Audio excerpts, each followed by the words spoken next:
In case you didn't already know, allow me to be the first to tell you there was a royal wedding over the weekend. The audience interested in watching Prince Harry wed Meghan Markle had next to nothing in common with those interested in watching Alabama and Georgia play football, but it turns out the two groups are nearly the exact same size.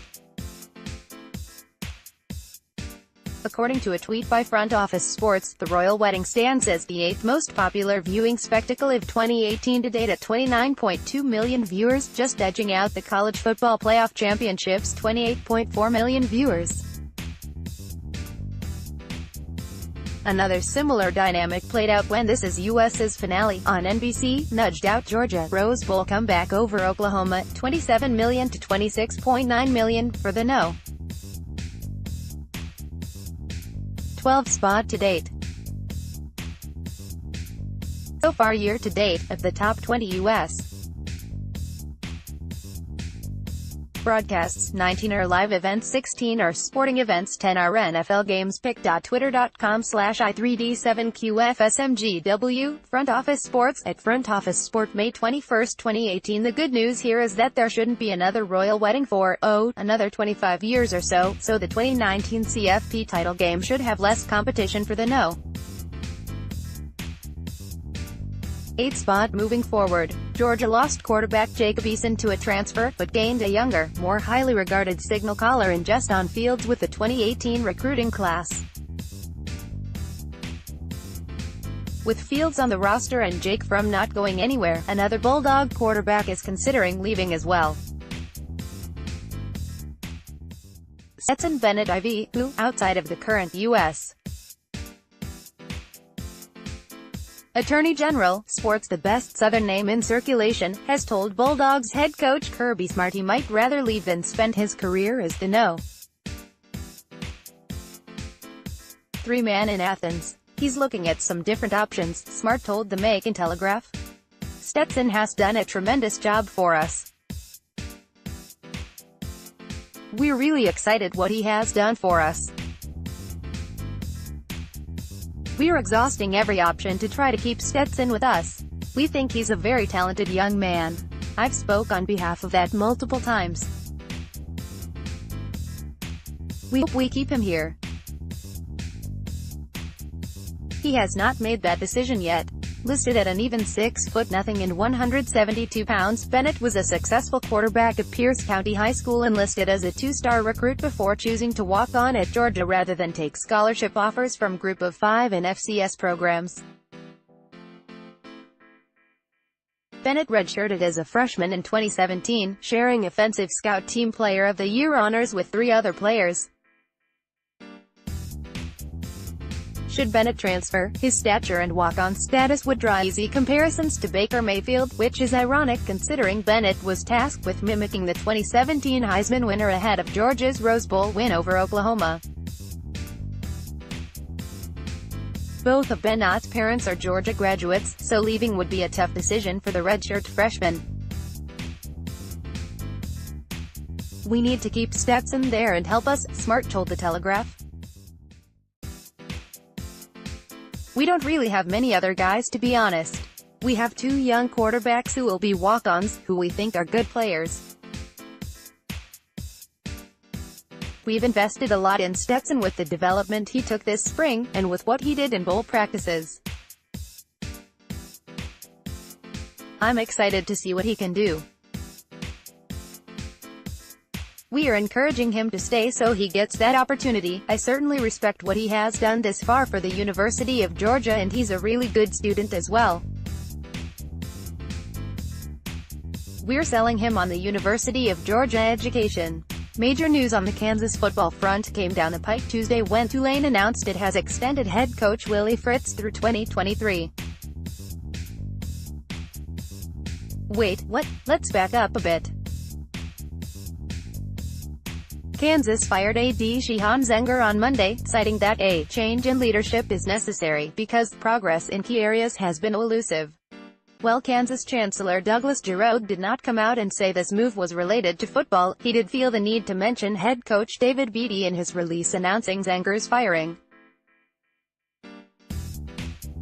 In addition, earlier today I spoke with Coach Beattie and shared my expectation that he will continue recruiting hard and getting his team ready for the season. Giroud said. It doesn't take Leonardo DiCaprio to read Giroud's thoughts here. Beattie is 3-33 in 3 seasons as Cougs head coach, including a 1-26 mark in Big 12 play. Coaches that average a win a year don't typically last until year 5. Just last year, Nebraska cleared out its AD so the new AD could fire the existing football coach and hire a new one, and it appears Kansas is headed down the same path later this year. With Beattie apparently on his way out, I tweeted on Monday where Kansas should direct its incoming search. If the new AD chooses to move on from David Beattie, Kansas's next search should begin and end with Willie Fritz. Zach Barnett at Zach_Barnett, May 21, 2018. Fritz to Kansas makes sense on a number of levels. Fritz is a proven program builder, a more with less guy that won at Glenn Junior College, Central Missouri, Sam Houston State, Georgia Southern and, now, Tulane. Overall, Fritz is 202-891 with 2 junior college national titles and conference championships in 3 separate leagues, all at places that have no business posting a collective .693 winning percentage. Simply put, Kansas is the rebuild job of the century, and there is not a more proven general contractor than Fritz. And even better for Kansas, Fritz seems likely to take the job. He's a Sunflower State native and at an age 58, where he'd likely take any Power 5 job offer that came his way, lest it be the last one. All that said, it did not seem a coincidence that Tulane announced an extension for Fritz on Tuesday, who is 9-15 in 2 seasons with the Green Wave. I couldn't be more excited with the direction in which our football program is headed, Fritz said in a statement. It is an absolute joy to coach at this institution. We have total buy-in from everyone on our staff to our administration, and I know we have a bright future. With Tulane being a private school, financial terms were not disclosed, but the key number will be the buyout. Of course, Fritz could also pass on a potential Kansas offer. Or he may not get an offer. Or the job may not open at all. But even the prospect of an offer has already turned into a win for him. With transfer season in full swing, South Florida is the latest to see its roster sustain a bit of attrition. Craig Watts took to his personal Twitter account Monday to reveal that he will be transferring from Charlie Strong's USF program. The defensive back also posted a photo of him signing paperwork for Valdosta State, indicating a move to the Division II school. As he's dropping down a couple of levels, Watts, who will be a redshirt sophomore in 2018, will be eligible to play immediately this coming season. After coming to the Bulls as a 3-star recruit on 247sports.com's composite board, Watts took a redshirt as a true freshman. He played in 12 games last season and was credited with 5 tackles. After a dozen days, it's time to, once again, flip the switch on 8 days without an arrest reset. The latest to do the off-field deed is Devin Porter, with the Reno Gazette-Journal reporting that the Nevada linebacker was arrested over the weekend for failure to appear. The redshirt junior had been scheduled to appear in court for a traffic citation. From the Gazette-Journal's report, the charge is a misdemeanor. If a defendant skips a court date, a judge can issue a bench warrant for their arrest.